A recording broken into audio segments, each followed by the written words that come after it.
J'aimerais que d'ici 10 ans, toi et moi, on retourne le game.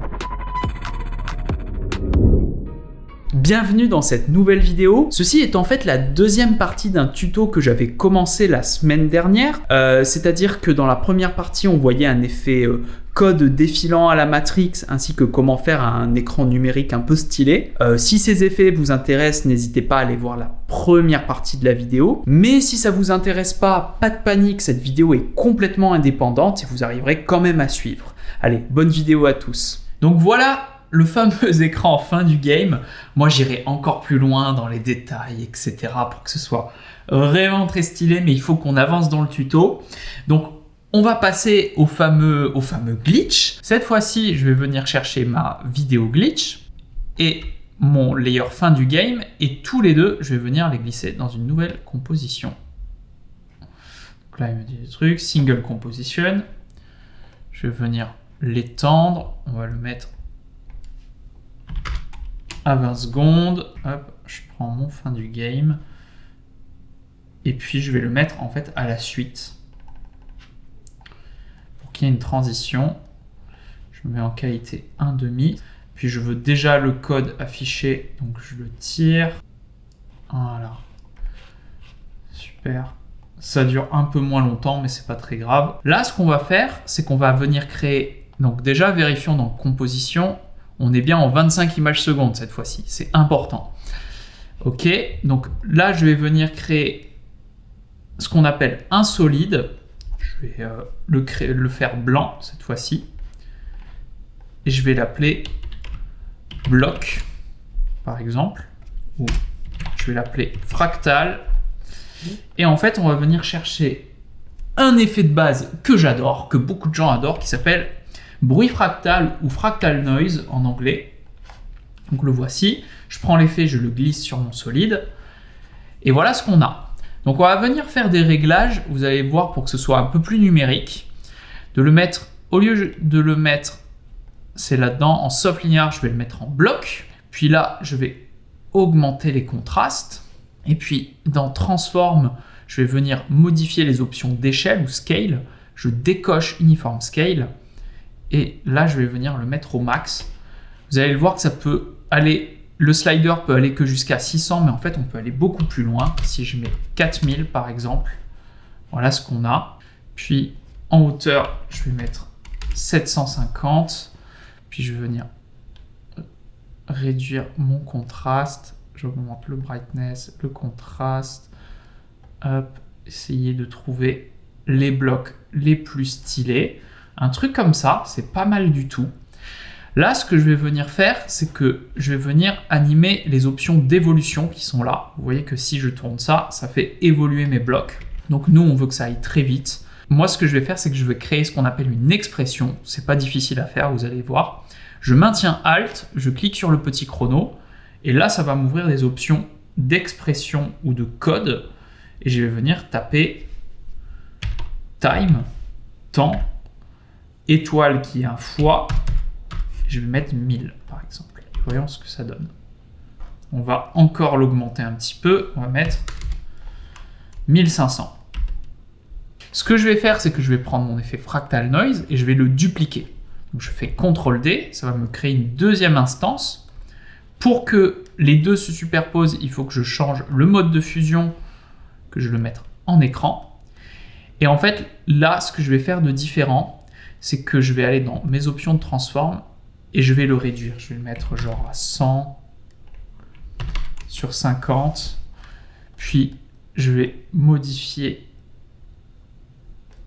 augmenter les contrastes, tomber le brightness pour avoir, je l'augmente, je vais mettre à 200, 100.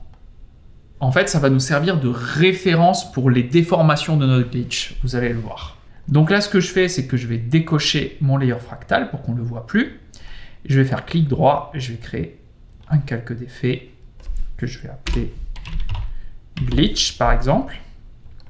Et puis là, je vais venir chercher un effet qui s'appelle en anglais displacement map. Je sais pas comment il s'appelle en français, je vous l'afficherai juste là. Je le prends, je le glisse sur mon layer glitch.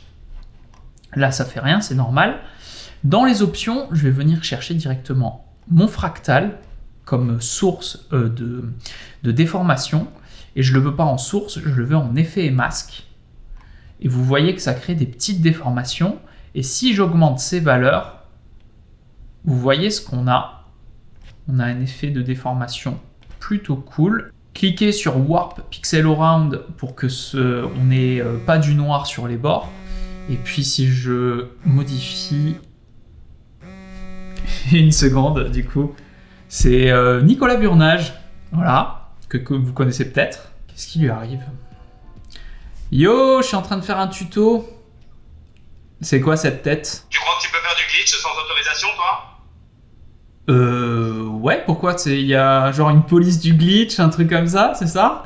Comment tu sais d'ailleurs que je fais ça? Bien sûr, moi. Genre tu surveilles tous les gens qui font du glitch? D'ailleurs, je t'en ai pas parlé de ce... Mais parce que je le sens, Lino. Je le sens quand tu fais du glitch. Je le sens quand n'importe qui fait du glitch. Je suis le roi du glitch. Je suis l'incarnation vivante du glitch. J'y retourne. On parle plus tard, d'accord?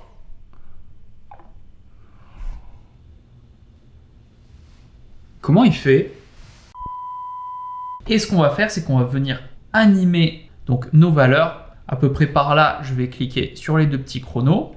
J'appuie sur U quand je sélectionne mon layer glitch pour voir mes keyframes. Puis je vais monter, je vais ajouter 2 keyframes là. Et je reviens sur mes premières keyframes, je vais mettre à 0. Là, on va péter un peu un câble. Parce qu'on adore péter des câbles. Et puis quelques images plus loin, on remet à 0. Hop, je vais prendre mes premiers keyframes, je vais les tirer un peu. Hop. Je dézoome. Truc comme ça. Voyons ce que ça fait. On va le faire durer plus longtemps. Ok, c'est sympa. Il faut que ce soit un peu plus intense au début, je dirais.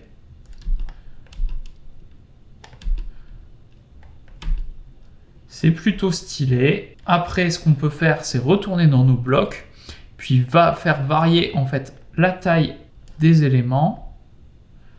Hop, voilà. Lui, le deuxième, on va le créer, on va le faire encore plus petit, on va le faire 50 sur 50. Mes blocs au-dessus, on peut tout faire varier. Hop, créer plus ou moins de contraste. Ça, j'aime bien. À partir de là, on va venir superposer d'autres effets pour que ce soit encore plus intense et encore plus cool. Je crée un nouveau calque d'effet que je mets là. Puis, on va l'appeler TV parce que vous allez le voir, en fait, on va venir chercher un paramètre de base. Lorsque je tape TV, il me propose différentes préconfigurations. Moi, je vais venir chercher le hold, par exemple. Et si je glisse dessus, vous allez voir ce que ça donne. Hop.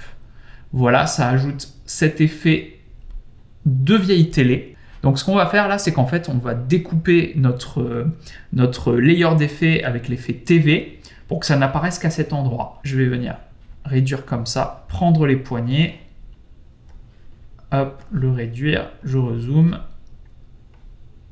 hop. Un truc comme ça. Ce que je vais faire, moi, c'est que je vais dupliquer le TV qui est là. Et en fait, je vais le tirer jusqu'au bout, de nouveau.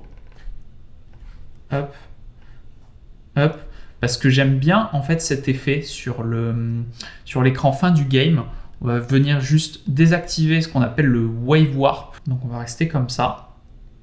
Je vais prendre mon layer TV. Je vais le dupliquer. Je vais faire CTRL-D. Je vais venir supprimer tous les effets. Puis renommer en Glow.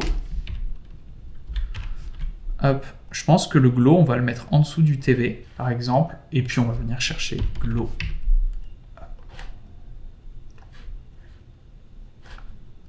Hop, vous voyez ce que ça donne. Donc là, on le réduit, on augmente un peu ça. Puis je vais venir dupliquer mon glow. Cette fois-ci, je le réduis pour que ça prenne plus de choses. Et puis j'augmente donc le radius. Hop. Et puis je vais le mettre que sur la transition en fait.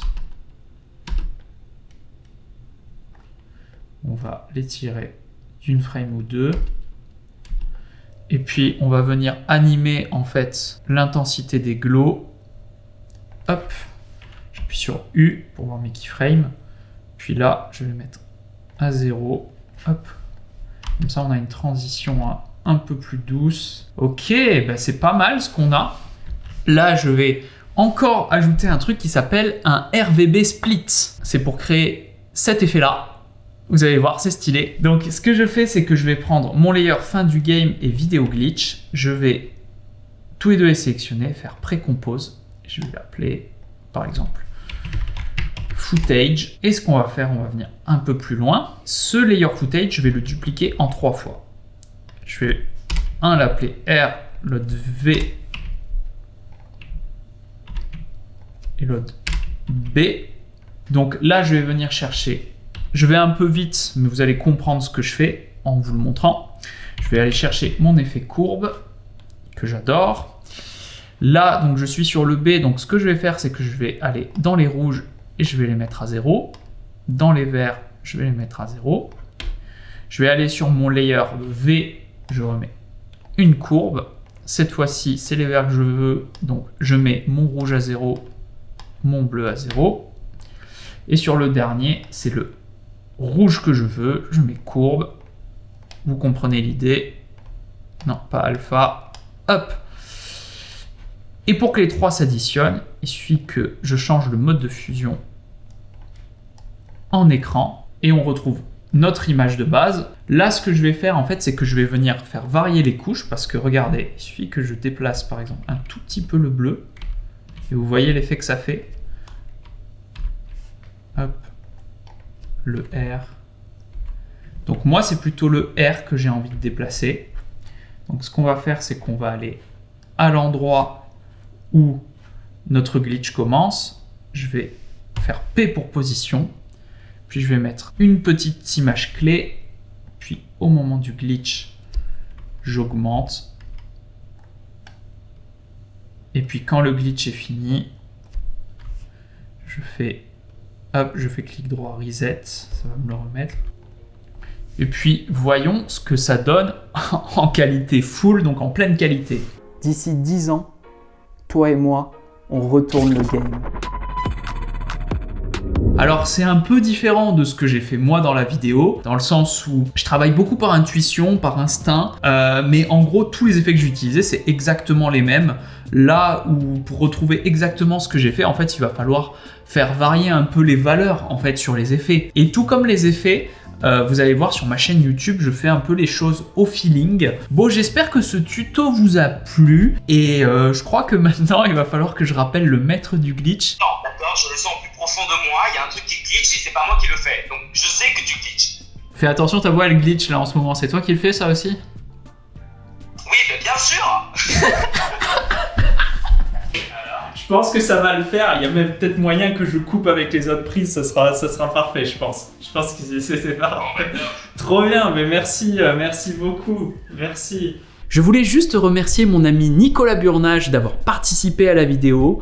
Lui aussi, il est réalisateur, il a une chaîne YouTube où il fait des tutos, donc en rapport avec la vidéo et le montage. Et c'est super ce qu'il fait, donc n'hésitez pas à aller voir sa chaîne. Et puis de toute manière, nous on a prévu de faire des vidéos ensemble depuis un bout de temps maintenant, faut le dire, faut juste qu'on trouve un moment. Mais vous nous reverrez sûrement ensemble dans d'autres vidéos. Et sinon, moi je vous dis à bientôt, j'espère que tout ça vous a plu. Je vais tenter le truc de la main là. Est-ce que c'est bien?